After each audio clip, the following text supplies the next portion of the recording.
مولانا روم اپنے یہاں ایک حکایت لکھتے ہیں، کہتے ہیں جی میں نے ایک کوے کو اور ایک مرغے کو ایک جھیل کے کنارے بیٹھے دیکھا، تو میں بہت حیران ہوا کہ جی یہ کوے کا اور مرغے کا آپس میں کیا تعلق ہے، کیا رابطہ ہے؟ نہیں، وہ ایک فضاؤں میں اڑنے والا، ایک زمین پر چلنے والا، ان کا آپس میں رشتہ تعلق ہی کوئی نہیں ہے، اس کی خوراک الگ، اس کی خوراک الگ۔ تو قریب جا کر دیکھا تو دونوں کی ایک ایک ٹانگ نہیں تھی۔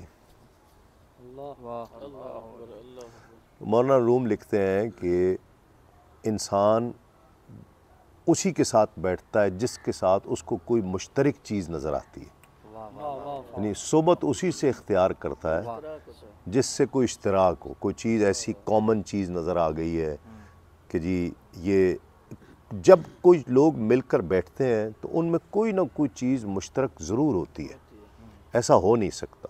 نیک نیکوں کے ساتھ جائے گا، بد بدوں کے ساتھ جائے گا، اچھا اچھوں کے ساتھ جائے گا، برا بروں کے ساتھ جائے گا، اور پھر وہ صحبت اثر ڈالتی ہے۔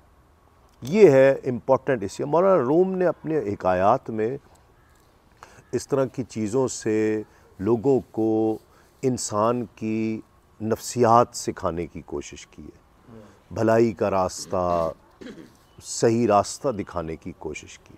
اس لیے مثنوی کی اہمیت جو ہے نا وہ بہت زیادہ ہے، بہت زیادہ ہے۔ تو اور پھر ملاقات ان کی، ہم جیسے اب یہاں ملے ہیں تو لازمی ہم عالم ارواح میں ملے ہیں کہیں، تو وہ ملاقات پھر یہاں پر آ کر ہوئی ہے ہماری۔